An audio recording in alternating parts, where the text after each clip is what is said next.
206 देश, 10,000 से ज्यादा एथलीट, 32 खेल, 16 दिन, लक्ष्य एक गोल्ड मेडल।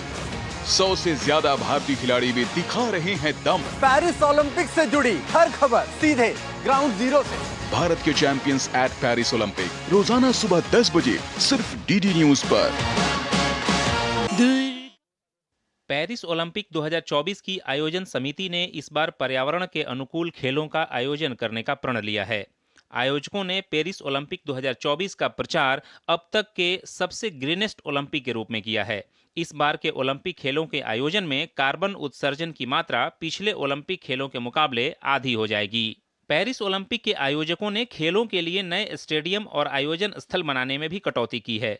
नए आधारभूत ढांचे के निर्माण की सामग्री में भी लकड़ी को प्रमुखता दी गई है। वहीं लो कार्बन कंक्रीट का इस्तेमाल किया गया है। अंतर्राष्ट्रीय ओलंपिक समिति की कोशिश है कि ओलंपिक से जुड़े हितधारकों तथा खेल प्रशंसकों को जलवायु परिवर्तन के खतरों के प्रति भी आगाह किया जाए, ताकि दुनिया भर में पर्यावरण संरक्षण की मुहिम को बल मिल सके। फ्रांस में भारत के राजदूत भी आईओसी की इस पहल को बेहतर बता रहे हैं। Several of these events are now taking place in temporary stadiums and venues that have been built across the city. Incidentally, some of the games will obviously go outside the city of Paris to other areas.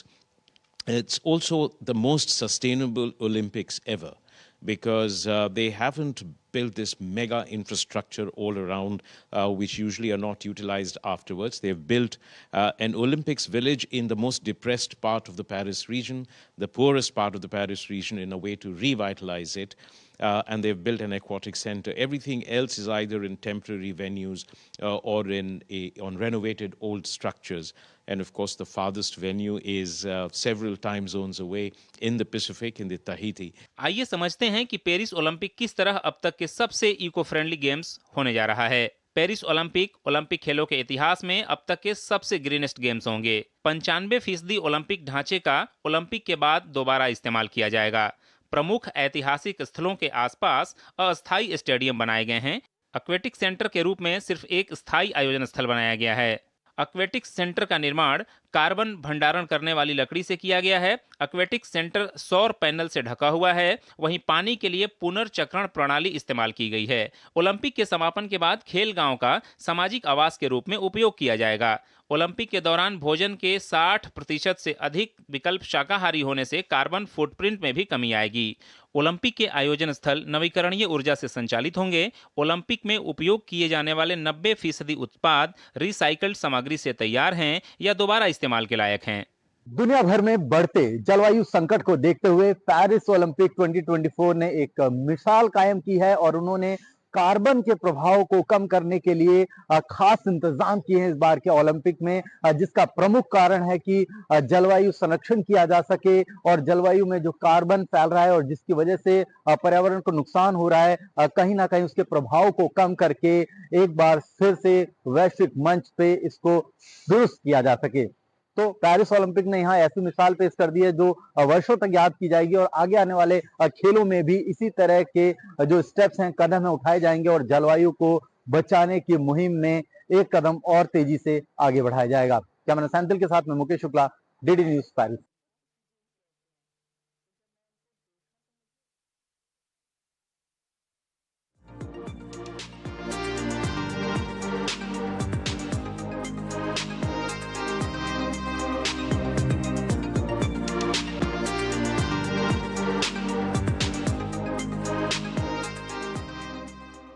नमस्कार, मैं साइमा खान इस खास show में आप सभी दर्शकों का स्वागत करती हूं। एक दिन बिक जाएगा माटी के मूल, जग में रह जाएंगे प्यारे तेरे बोल। इन शब्दों को अपनी आवाज देकर अमर कर देने वाले महान गायक मुकेश को आज हम अपने प्रोग्राम के जरिए याद करने जा रहे हैं। यूं तो उनका पूरा नाम मुकेश चंद्र माथुर था, लेकिन उनके चाहने वालों ने उन्हें मुकेश नाम दिया। आज मुकेश बेशक इस दुनिया में नहीं है, लेकिन अपनी सुरीली आवाज की वजह से वो अब भी लोगों के दिलों में बसते हैं। गायक मुकेश, जिन्हें राज कपूर साहब की आवाज भी कहा जाता है, एक ऐसे गायक थे जिनके गाए गीतों को कभी नहीं भुलाया जा सकता। भारतीय फिल्म इंडस्ट्री के हिंदी संगीत के स्वर्णिम दौर के मोहम्मद रफ़ी, मन्ना डे और किशोर कुमार जैसे गायकों के साथ मुकेश का नाम भी आता था, जिन्होंने कई मधुर गीत गाए। मुकेश न केवल एक गायक रहे बल्कि एक अच्छे इंसान के रूप में भी जाने जाते थे। आइए आज आपको इस महान गायक के जीवन और करियर से रूबरू कराते हैं। मुकेश चंद माथुर जैसा भावुक सुरीला सपना बॉलीवुड ने 20वीं सदी के 40 के दशक में देखा था। अब सपना तो निद्रावस्था में बंद आंखों से दिखाई देने वाला आविष्कार है, लेकिन यकीन कीजिए मुकेश नाम का ये सपना संगीत की नजाकत से परिचित, खुली आंखों से, संतुष्ट कानों से अभी भी जागते हुए दिखाई दे रहा है, जी रहा है। चंदेरी नगरी में मुकेश का प्रवेश तो अभिनेता गायक बनने की अभिलाषा से हुआ था। 2-3 प्रयासों के बाद एक्टिंग को अलविदा कर मुकेश ने प्लेबैक सिंगिंग को ही गले लगाया। मशहूर गायक कुंदन लाल सहगल मुकेश के लिए आदर्श मान थे। सहगल की गायकी से वो इतने अधिक प्रभावित थे कि पहली नजर फिल्म का मुकेश का पहला प्लेबैक गीत दिल जलता है तो जलने दे यूं लगा कि जैसे सहगल ने ही गाया हो। दिल जलता है तो जलने दे। फिल्म संगीत की दुनिया में उन्हें हमेशा सत्यम शिवम सुंदरम ही माना गया। मुकेश की आवाज में कुछ ऐसा अद्भुत रसायन है कि वो दिल में घुल जाता है। पुराने जमाने में रेलगाड़ी के स्टीम इंजन के सीटी में जाड़े के दिनों में जो सिसकी का अनुभव होता, वही अनुभूति मुकेश के स्वर आवाज से होती है। तेरा ये मुस्काना चंदन सा बदन चंचल चितवन। वैसे तो मुकेश ने कई प्रकार के गीत गाए, लेकिन मन की पीड़ा बयान करने वाले दर्द भरे नगमे उन्हें विशेष भाते थे। ऐसे किसी एक गीत के लिए 10 अन्य गीत छोड़ देना उन्हें गंवारा था। उन्होंने सहगल की गायकी के शुरुआती प्रभाव से निजात पाकर स्वयं की शैली विकसित की। यहाँ दिलीप कुमार का चेहरा, मजरू के बोल और नौशाद के संगीत से सजा अंदाज उनके लिए मददगार साबित रहा। तू कहे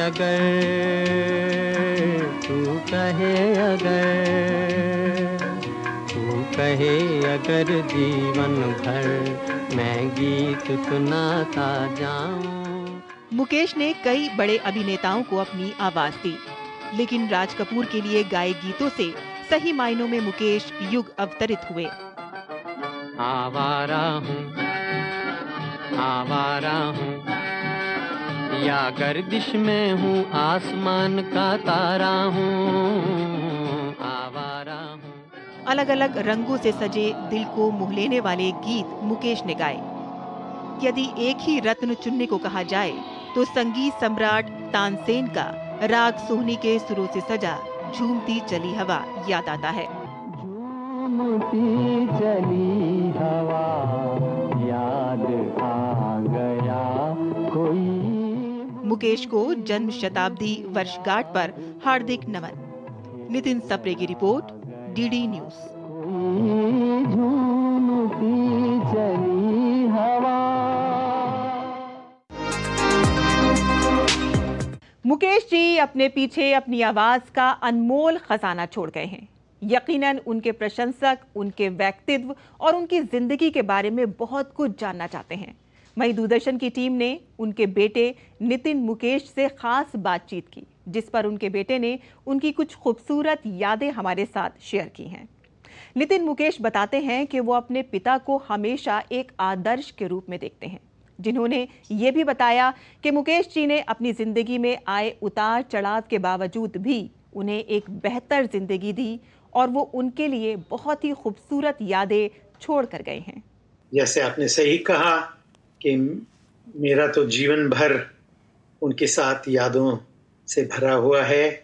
मुझे ऐसा लगता है कि मेरे पिता एक आदर्श पिता रहे और हमें उनके जीवन के ऊंच नीच के बावजूद किसी भी प्यार और सुख से वंचित नहीं रखा। कोशिश करके, मेहनत करके, ज़्यादा काम करके हमें बहुत प्यारा सुहाना जीवन बचपन दिया। मुकेश जी, जिनका शुमार भारतीय फिल्म इंडस्ट्री के दिग्गज गायकों में होता है, लेकिन खुद मुकेश जी कुंदन लाल सहगल की गायकी से बहुत ज्यादा प्रभावित थे। वो उन्हीं की तरह से गाना चाहते थे। लेकिन मुकेश जी के खुद उनकी गायकी के इस खूबसूरत सफर की शुरुआत कैसे हुई, और वो कौन सी फिल्मी हस्ती थी जिसने उन्हें पहली बार गाते हुए देखा और उन्हें मुंबई बुला लिया, ये सब उनके बेटे नितिन जी ने हमें बताया। मुकेश जी 16 साल की उम्र में पता ही नहीं था कि जीवन में क्या करेंगे। मैट्रिकुलेट भी नहीं थे तब तक। सिर्फ एक चीज उनके दिलो दिमाग में थी, वो ये था कुंदन लाल सहगल साहब का गाना गाना है और गाते रहना है। उनकी एक बहन, मेरी बुआ की शादी में मोतीलाल जी आए। मोतीलाल जी ने उन्हें देखा और वहाँ पे उनके भाइयों ने, बहनों ने ये कहा कि अरे, बारात में इतनी बड़ी हस्ती आई है, मुकेश तुम आगे बढ़ के उन्हें कुछ गीत सुनाओ।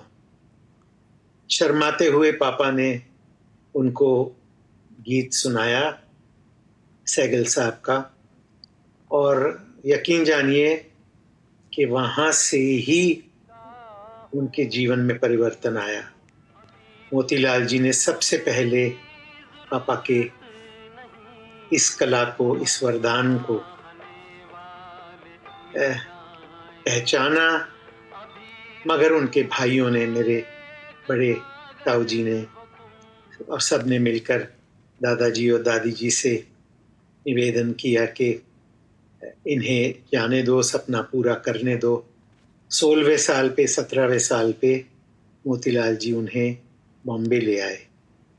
बॉम्बे लाकर उन्हें एक बात कही कि मैं तुम्हें घर में रहने की इजाज़त दूंगा, तुम्हें खाना दूंगा, कपड़ा दूंगा, और सबसे पहले, सबसे ज़्यादा तुम्हारे लिए गुरुजी, जिनसे तुम संगीत की शिक्षा पा सको, उनको हाथ जोड़ के कहूँगा कि तुम्हें शिक्षा दे। पंडित जगन्नाथ प्रसाद जी ने पापा को संगीत में शिक्षा दी। मोतीलाल जी ने कहा, ये सब कुछ दूंगा, मगर कभी भी मुझसे पैसे ना मांगना। उन्हें अनिल विश्वास जी ने सुना और पसंद किया फिल्म पहली नजर के लिए। जलता है तो जलने दे। तीर चला बिस्मिल को बिस्मिल और बना। लोगों का मानना है कि निर्दोष फिल्म में सबसे पहला गीत उन्होंने रिकॉर्ड किया। ये एक डिबेट का सवाल है, मगर पापा हमेशा मुझे कहा करते थे कि दिल जलता है तो जलने दे उनका पहला गीत था। जैसे वो थे, वो उनकी आवाज में छलकती थी, उनकी सादगी, उनकी दिव्यता जो आपने कही जी। बड़े ही आध्यात्मिक थे। मार्मिकता बहुत थी दिल में, कंपैशन जिसे कहते हैं अंग्रेजी में, वो था कि वो उनकी आवाज में सुनाई देता है। फिल्म इंडस्ट्री के शोमैन राज कपूर पर फिल्माए गए ज्यादातर गीतों को आवाज दी थी मुकेश ने, और ये सभी गीत इतने लोकप्रिय हुए जिसकी कोई सीमा नहीं थी। यहाँ तक कि अपनी फिल्मों की सफलता के लिए राज कपूर मुकेश को श्रेय देने लगे थे और अक्सर कहा करते थे, मुकेश मेरी आवाज है। 27 अगस्त 1976 को 53 साल की उम्र में एक लाइव कंसर्ट में गाते हुए उन्हें दिल का दौरा पड़ा और उनका निधन हो गया। उनके साथ उस कंसर्ट में लता मंगेशकर भी थीं, और जब मुकेश की निधन की सूचना राज कपूर तक पहुंची तो वो ये खबर सुनकर चौंक गए। वो 2 दिनों तक मौन रहे और उन्होंने बाद में कहा कि मुकेश के साथ साथ मेरी आवाज़ भी चली गई। राज कपूर की ये टिप्पणी मुकेश के साथ उनके अटूट संबंधों को दर्शाती है, और इस बारे में उनके बेटे क्या कहते हैं, आइए सुनते हैं। फिल्म आग बन रही थी, जिंदा हूं इस तरह की गमे जिंदगी नहीं। शायद ही आप लोगों को ये पता हो कि उससे पहले राज अंकल ने कुछ फिल्मों में काम जो किया था तो खुद की आवाज में गीत गाए थे, मगर जो उन्होंने पापा की आवाज सुनी, उन्होंने पसंद किया कि भाई मुझे लगता है कि ये मेरी आवाज है। आगे चल के तो इतिहास रचा दोनों ने मिलके, और राज अंकल हमेशा कहते थे कि मैं तो मात्र शरीर हूँ, मेरी आत्मा, मेरी रूह मुकेश चंद है। होंगे राजे राजकुंवर हम बिगड़े दिल शहजादे, बिगड़े दिल शहजादे। आवारा हूँ, मेरा जूता है जापानी, ये दो गीत ऐसे हैं जो विश्व भर में इतने प्रचलित हैं कि अलग अलग देशों की अलग अलग भाषाओं में उनका ट्रांसलेशन किया गया है। या गर्दिश में हूँ, आसमान का तारा हूँ। प्रश्न का आगे का हिस्सा ये कहूँगा कि उसके बावजूद कई वर्ष ऐसे निकले जब उनकी जद्दोजहद चली, संघर्ष चला, और मेरे ख्याल से यहूदी के बाद संगम, ये सब फिल्में आई। उस दरमियान 7-8-10 साल बहुत संघर्ष चला। इसकी कोई वजह नहीं थी, कोई कारण नहीं था, मगर उस संघर्ष से अच्छा भला कोई कलाकार शायद बैठ जाता, दब जाता और मायूस हो जाता। मुकेश जी ने हिम्मत कभी नहीं हारी, क्योंकि उन्हें अपनी कला पे विश्वास था, अपने गले पे विश्वास था।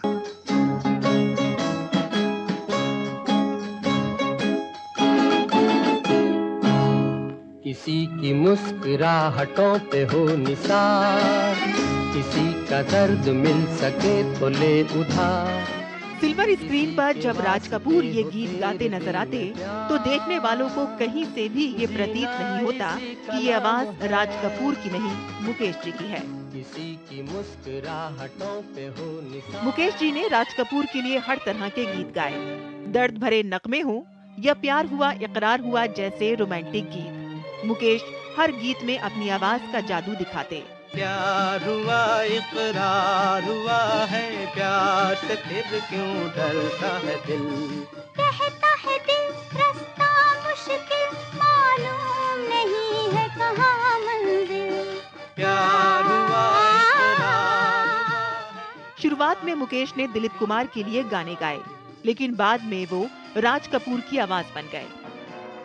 यूं तो मुकेश ने अपने जमाने के सभी लीड एक्ट्रेस को अपनी आवाज दी, लेकिन सबसे ज्यादा उन्होंने शोमैन राज कपूर के लिए गाने गाए। उन्हें राज कपूर की आवाज कहा जाने लगा। यहाँ तक कि इंडस्ट्री में उन्हें गायकी का शोमैन तक कहा जाने लगा था। मुकेश ने राज कपूर के लिए एक से बढ़कर एक गीत गाए।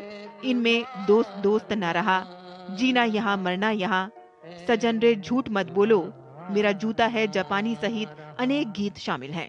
दोस्त दोस्त ना रहा, प्यार प्यार ना रहा, जिंदगी हमें तेरा एतबार ना रहा, एतबार ना। सजन रे झूठ मत बोलो, खुदा के पास जाना है, न हाथी है न घोड़ा है, वहाँ पैदल ही जाना है, सजन रे झूठ मत बोलो। साल 1959 में ऋषिकेश मुखर्जी की फिल्म अनाड़ी ने राज कपूर को पहला फिल्म फेयर अवार्ड दिलाया। अनाड़ी फिल्म के सब कुछ सीखा हमने न सीखी होशियारी गाने के लिए मुकेश को भी सर्वश्रेष्ठ गायक का पहला फिल्म फेयर अवार्ड हासिल हुआ था। सब कुछ सीखा हमने न सीखी होशियारी,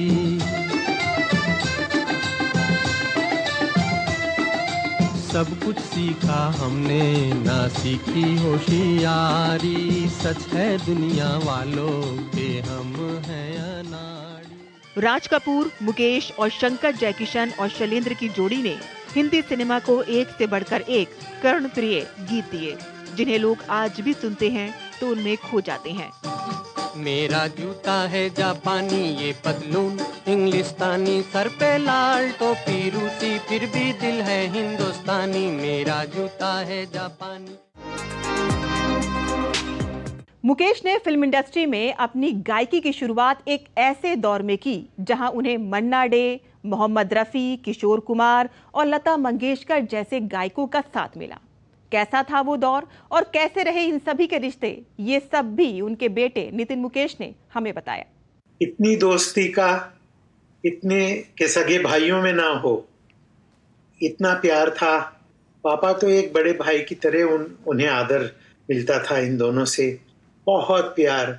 और पापा अपनी तरफ से उन्हें कभी भी एकदम बेझिझक, अगर उनका कोई सा गीत अच्छा लगा तो फोन उठाया, बात की, रफ़ी मियाँ तुमने ये क्या गीत गाया है, लाजवाब गाया है, काश ये गीत मैं तुम्हारे जैसे गा सकता, काश ये गीत मुझे मिलता।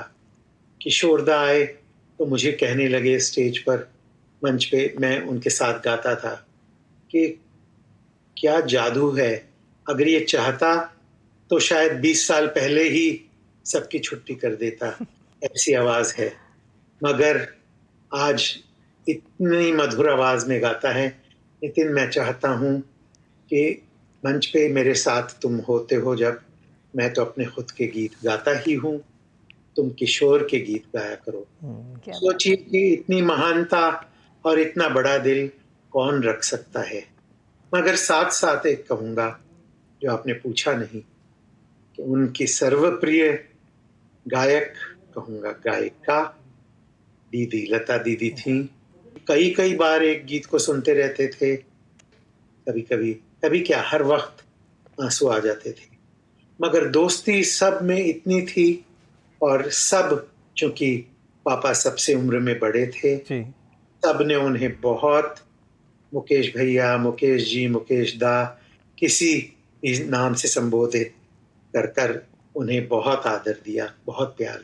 बाद के दशक में मुकेश ने अपने गीतों में कई प्रयोग किए और उन्होंने राजेश खन्ना, सुनील दत्त, मनोज कुमार जैसे नायकों के लिए यादगार गीत गाए। कहीं दूर जब दिन ढल जाए, सांझ की दुल्हन बदन चुराए चुपके से आए। सावन का महीना पवन करे शोर, जियारा रे झूमे ऐसे जैसे बनमाना थे मोर।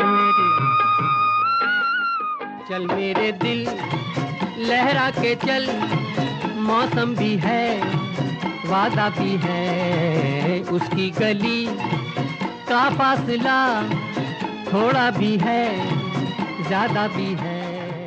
1974 में रजनीगंधा के एक गाने कई बार यूं भी देखा है के लिए उन्हें राष्ट्रीय पुरस्कार मिला।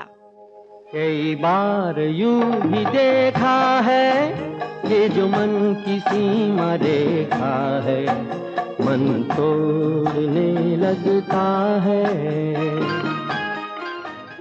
वहीं 1976 में फिल्म कभी कभी के गाने कभी कभी मेरे दिल में ख्याल आता है के लिए उन्हें फिल्म फेयर पुरस्कार से सम्मानित किया गया। कभी कभी मेरे दिल में ख्याल आता है कि जैसे तुझको बनाया गया है मेरे लिए। उनकी आखिरी रिकॉर्डिंग 1976 में डेट्रॉइट में उनकी मृत्यु से कुछ दिन पहले राज कपूर की फिल्म सत्यम शिवम सुंदरम के गाने चंचल निर्मल शीतल की थी। चंचल शीतल निर्मल कोमल संगीत की देवी स्वर सजनी। इस रिकॉर्डिंग के बाद मुकेश अमेरिका में एक कंसर्ट करने के लिए चले गए। वहां दिल का दौरा पड़ने से उनका निधन हो गया। 53 साल की उम्र में मुकेश के निधन से फिल्म इंडस्ट्री समेत देश भर में शोक की लहर। कल खेल में हम हो न हो, गर्दिश में तारे रहेंगे सदा, भूलोगे तुम, भूलेंगे वो, पर हम तुम्हारे रहेंगे सदा। खेल में हम हो न हो, गर्दिश में तारे रहेंगे सदा। भूलोगे तुम, भूलेंगे वो, पर हम तुम्हारे रहेंगे सदा। मुकेश जी ने अपने समकालीन गायकों की तुलना में बहुत ही कम गीत गाए, लेकिन उनके गाए 1300 गीतों का जादू ऐसा है कि आज भी मुकेश सबसे ज्यादा सुने जाने वाले गायकों में बने हुए हैं। मुकेश आज इस दुनिया में नहीं हैं, परंतु उनके गीत आज भी लोगों के दिलों में खास जगह रखते हैं। मुकेश जी की यादों को संजोए हमारे इस प्रोग्राम में अब आपसे इजाजत चाहते हैं। नमस्कार।